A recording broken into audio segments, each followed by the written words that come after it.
So I'm going to do a reflection on our class on Saturday, March 4th, where we had different groups present on a staff meeting simulation of a change initiative. So I'll just mention some takeaways from some of the presentations. So one presentation was on informed practice.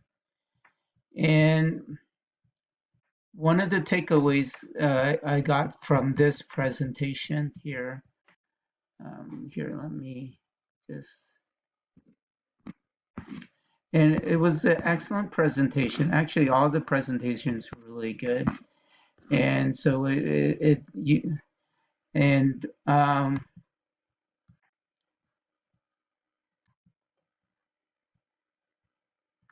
so it really important that it was from an equity centered trauma informed perspective. And so from this, I had a deeper understanding of the impact of harm, hurt, and trauma, both inside and outside of the classroom.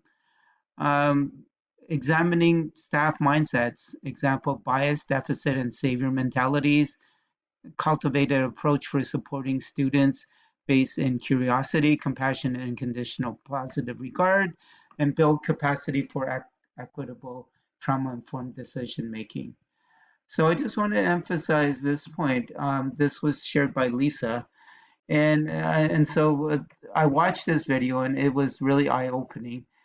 Professor Kang exposed the phenomenon of automatic processing and how it relates to explicit and implicit bias. And attitudes and stereotypes influence how we see and behave. So, despite our best efforts, we are all under this sway of rightness of whiteness. And so it was a very powerful video.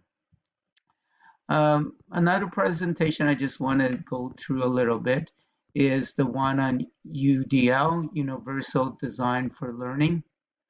And so it really went through how a SIP meeting goes in terms of identifying what the goals are, and then um, given the goals, what making sure there's a clear understanding of what UDL means,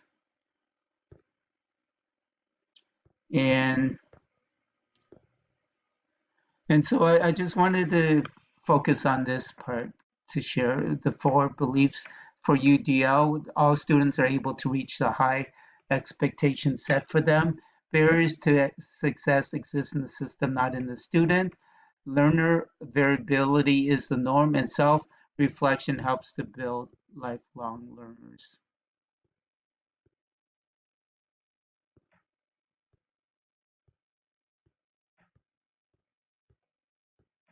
And so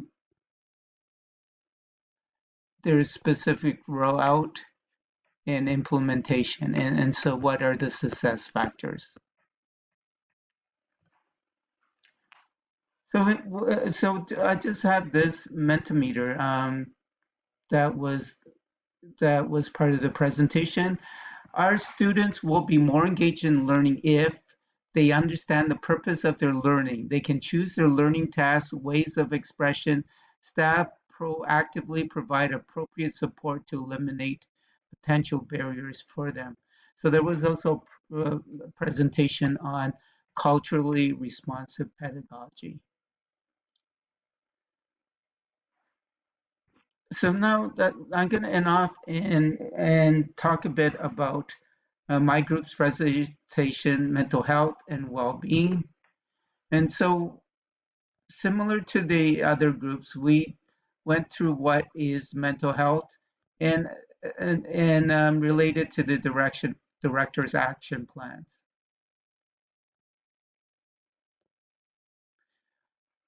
Now, I did the check-in part, and so I wanted to make sure that the participants could relate it to themselves. And so before class, I had them do a check-in and do this mental health survey so that they could relate better to the the board data from K to 6 and also 7 to 8.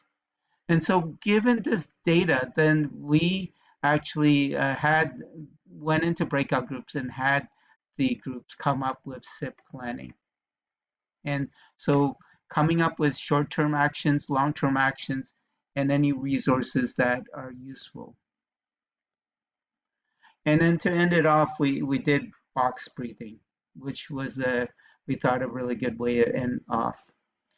So this is just a bit of what was shared um, by the groups in terms of actions for mental health. So coping strategies for students, develop opportunities for student leadership and student voice, access to social worker, regular street data collection processes, which is long-term actions, short-term advisory program for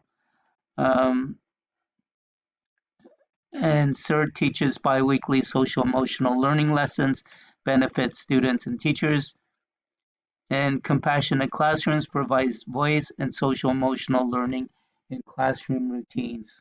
Longer term actions, proper training with staff members to improve instructional core method of sharing for students should be more accessible, further development and discussion.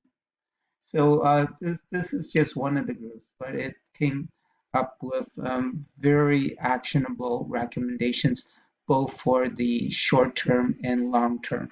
So it was really amazing how I found all the groups were able to apply the SIP planning and make everything actionable.